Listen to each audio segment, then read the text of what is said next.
السلام علیکم ناظرین، ضبط ڈرامہ کے آج کے ٹیزر نے ایک بار پھر یہ ثابت کر دیا کہ اون بہت اچھا انسان ضرور ہے، لیکن ہر جگہ اچھا بننے کی کوشش کبھی کبھی خود اپنی زندگی تباہ کر دیتی ہے۔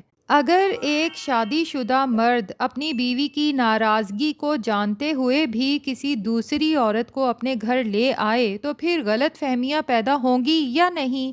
اور سب سے حیران کن بات تو یہ ہے کہ اون جو کل تک رملہ سے 2 منٹ بات کرنا بھی پسند نہیں کرتا تھا، آج اسی رملہ کو اپنے گھر رہنے کی دعوت دے دیتا ہے۔ آخر ایسا کیوں؟ آئیے پوری بات تفصیل سے کرتے ہیں۔ سب سے پہلے تو اون کی ایک بات بالکل سمجھ سے باہر ہے۔ ٹھیک ہے، فاروق صاحب اور شامی کی ضمانت کروانے کے بعد رملہ واقعی مشکل میں تھی، نہ اس کے پاس رہنے کی جگہ تھی اور نہ ہی کوئی سہارا، لیکن رملہ کے فادر جو کچھ ہی دن میں پاکستان واپس آنے والے ہیں، اور پھر رملہ جب کہتی ہے کہ میں اتنے دن کسی ہوٹل میں ٹھہر جاؤں گی تو بھائی یہی تو بہترین حل تھا، لیکن نہیں۔ ہمارے اون صاحب میں فوراً حاتم طائی کی روح آ جاتی ہے اور رملہ سے کہتے ہیں تم ہمارے گھر چل کر رہو۔ بھائی آخر کیوں؟ یہ وہی رملہ ہے نا جس سے تم پہلے بات کرنا بھی پسند نہیں کرتے تھے، جس کی نیچر سے تم اچھی طرح واقف ہو اور تمہیں اس کی ہر حرکت پر غصہ آتا تھا، پھر آج اچانک اتنی ہمدردی کہاں سے آ گئی؟ ابھی کچھ عرصہ قبل ہی تو آپ کی آئلہ سے اسی بات پر ناراضگی ہوئی تھی کہ آخر اس نے رملہ کو گھر کے اندر کیوں آنے دیا، تو اب آئلہ پر کیا بیتے گی جب وہ اسی رملہ کو اون کے ساتھ گھر کے اندر آتا دیکھے گی؟ بھائی تمہیں بھی تو اپنی بیوی کے جذبات کا خیال رکھنا چاہیے۔ اون کو اچھی طرح معلوم ہے کہ اگر رملہ چند دن بھی اس کے گھر میں رہی تو آئلہ کو یہ بات ہرگز پسند نہیں آئے گی، چاہے رملہ کی اس میں کوئی بھی مجبوری ہو۔ اسی لیے مجھے تو لگتا ہے کہ اون جان بوجھ کر آئلہ کو آزمانا چاہ رہا ہے، کیونکہ آئلہ نے بڑے اعتماد سے کہا تھا میں ہمیشہ آپ پر اعتبار کروں گی، اور شاید اون اب اسے یہ احساس دلانا چاہتا ہے کہ زندگی میں بڑے بڑے دعوے کرنا آسان ہوتا ہے، لیکن وقت آنے پر انہی دعووں کا امتحان سب سے مشکل ہو جاتا ہے، اور لگتا یہی ہے کہ اب وہ امتحان شروع ہونے والا ہے۔ خیر، اون رملہ کو اپنے ساتھ لے کر گھر پہنچتا ہے، لیکن وہاں جا کر پتہ چلتا ہے کہ آئلہ تو گھر پر موجود ہی نہیں۔ تب اون فوراً آئلہ کو کال کرتا ہے اور کہتا ہے کہ جلدی گھر واپس پہنچو، لیکن یہاں بھی اون ایک بہت بڑی غلطی کر دیتا ہے۔ وہ آئلہ کو یہ تو کہہ دیتا ہے کہ گھر آ جاؤ، لیکن یہ نہیں بتاتا کہ رملہ بھی اس وقت میرے ساتھ گھر پر موجود ہے اور چند دن یہیں رہنے والی ہے۔ اگر یہی بات وہ پہلے ہی صاف بتا دیتا تو شاید بعد میں اتنا بڑا مسئلہ پیدا نہ ہوتا۔ ادھر آئلہ جو پہلے ہی اون اور رملہ کی وجہ سے غلط فہمیوں کا شکار اور ناراض بیٹھی ہوتی ہے، کیونکہ اس کے لاکھ منع کرنے کے باوجود اون رملہ کی کال آتے ہی سب کچھ چھوڑ چھاڑ کر فوراً گھر سے نکل پڑتا ہے۔ یعنی آئلہ کے دل میں پہلے ہی شکوک پیدا ہو چکے تھے۔ اب وہ غصے میں گھر واپس تو آ جاتی ہے، لیکن جیسے ہی دروازے کی بیل بجاتی ہے، سامنے دروازہ کھولنے والی کوئی اور نہیں بلکہ رملہ ہوتی ہے۔ بس یہی وہ لمحہ ہے جہاں آئلہ کے صبر کا پیمانہ لبریز ہو جاتا ہے۔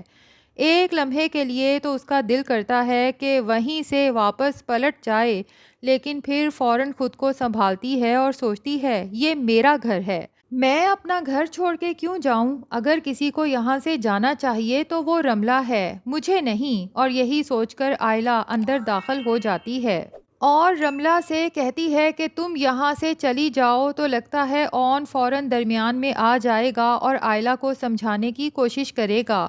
اون کہے گا رملہ یہاں ہمیشہ کے لیے نہیں آئی، اس کے پاس فی الحال رہنے کی کوئی جگہ نہیں، اس لیے صرف چند دن کی بات ہے۔ ویسے بھی اس کے والد پاکستان واپس آ رہے ہیں، ان کے آتے ہی یہ یہاں سے چلی جائے گی۔ اب ظاہر ہے آئلہ خاموش تو ہو جائے گی، لیکن صرف زبان سے۔ دل کے اندر جو آگ لگی ہوئی ہے وہ تو مزید بھڑکنے والی ہے، اور دوسری طرف رملہ، وہ تو ایسے ہی موقعوں کی تلاش میں رہتی ہے۔ اسے اندازہ ہو جاتا ہے کہ آئلہ اور اون کے درمیان درار ڈالنے کا اس سے بہتر موقع شاید کبھی دوبارہ نہ ملے۔ اور وہ اون کو حاصل کرنے کے لیے آخری تیر بھی چلانے کا سوچتی ہے۔ اسی لیے آدھی رات کو جب کہ آئلہ اور اون گہری نیند میں ہوتے ہیں تو نہ جانے رملہ کے دماغ میں کون سا شیطانی پلان آتا ہے۔ شاید وہ اون کو میسج کرتی ہے کہ میری طبیعت بہت خراب ہے، پلیز جلدی سے آ جائیں، اور اون بھی بنا کچھ سوچے سمجھے فوراً گیسٹ روم کی طرف دوڑتا ہے۔ لیکن یہاں بھی اون سے ایک اور بڑی غلطی ہو جاتی ہے۔ کم از کم آئلہ کو جگا کر ساتھ لے جاتا۔ آخر آدھی رات کو کسی غیر عورت کے کمرے میں اکیلے جانا کون سی عقل مندی ہے؟ ادھر آئلہ کی بھی آنکھ کھل جاتی ہے۔ وہ وقت دیکھتی ہے اور حیران رہ جاتی ہے کہ اون اس وقت آخر باہر کیوں جا رہا ہے۔ ادھر جیسے ہی اون گیسٹ روم میں داخل ہوتا ہے، رملہ فوراً اس پر ٹوٹ پڑتی ہے، رونا شروع کر دیتی ہے، منتیں کرتی ہے اور کہتی ہے، اون آخر تم میری محبت کو سمجھ کیوں نہیں رہے؟ دیکھو تمہارے کہنے پر میں نے اپنی پوری فیکٹری بھی تمہارے نام کر دی، اب تو تمہیں میری محبت کا یقین آ جانا چاہیے۔ اون تو یہ سب دیکھ کر خود حیران رہ جاتا ہے، اسے سمجھ ہی نہیں آتی کہ رملہ آخر یہ ڈرامہ کیوں کر رہی ہے۔ لیکن ناظرین، میرے خیال میں رملہ کی پوری پلاننگ یہی تھی۔ وہ جانتی تھی کہ اگر اون یہاں آئے گا تو آئلہ بھی لازمی اس کے پیچھے آئے گی، اور پھر وہی ہوتا ہے جس کا رملہ انتظار کر رہی تھی۔ آئلہ بے چینی سے کمرے سے نکلتی ہے، اونچی آوازیں سنتی ہے اور سیدھی گیسٹ روم کی طرف چل دیتی ہے۔ لیکن جیسے ہی دروازہ کھولتی ہے، سامنے کا منظر دیکھ کر اس کے قدم وہیں رک جاتے ہیں، آنکھوں میں آنسو آ جاتے ہیں اور دنیا جیسے ایک لمحے کے لیے رک جاتی ہے۔ ادھر اون بھی آئلہ کو دیکھ کر گھبرا جاتا ہے اور فوراً صفائی دینے کی کوشش کرتا ہے، لیکن اب بہت دیر ہو چکی ہے۔ ادھر موقع دیکھ کر رملہ فوراً بول پڑتی ہے، آئلہ تم ہی اون کو سمجھاؤ نا، اس نے مجھ سے محبت کا ثبوت مانگا تھا، اس لیے میں نے اپنی پوری فیکٹری اس کے نام کر دی، لیکن اب یہ اپنی محبت سے مکر رہا ہے۔ اون فوراً آئلہ سے کہتا ہے، آئلہ اس کی ایک بات پر بھی یقین مت کرنا، یہ سب جھوٹ بول رہی ہے۔ لیکن اس وقت آئلہ کسی کی بات سننے کے موڈ میں ہی نہیں ہوتی۔ وہ آنسوؤں کے ساتھ صرف اتنا کہتی ہے، جھوٹ رملہ نہیں تم بول رہے ہو، مجھے تم جیسے انسان پر کبھی اعتبار کرنا ہی نہیں چاہیے تھا۔ لگتا یہی ہے کہ ایک بار پھر اون اور آئلہ کے درمیان دوریاں بڑھنے والی ہیں، لیکن زیادہ دیر کے لیے نہیں۔ جیسے ہی حقیقت سامنے آئے گی، اون نے رملہ سے فیکٹری محبت کی وجہ سے نہیں بلکہ اپنے خاندانی بزنس بچانے کے لیے خریدی تھی۔ ساری غلط فہمیاں خود بخود ختم ہو جائیں گی۔ دوسری طرف عارفہ اور فاروق صاحب کو بھی آخر کار احساس ہوگا کہ شامی کی پسند کو نظر انداز کر کے انہوں نے کتنی بڑی غلطی کی۔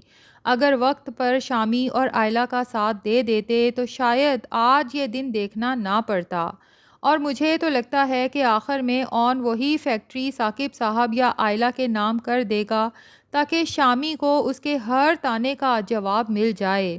تب آئلہ کو بھی احساس ہوگا کہ اون نے جو کچھ کیا وہ صرف اس کی اور اس کے خاندان کی عزت کے لیے کیا، نہ کہ رملہ کے لیے۔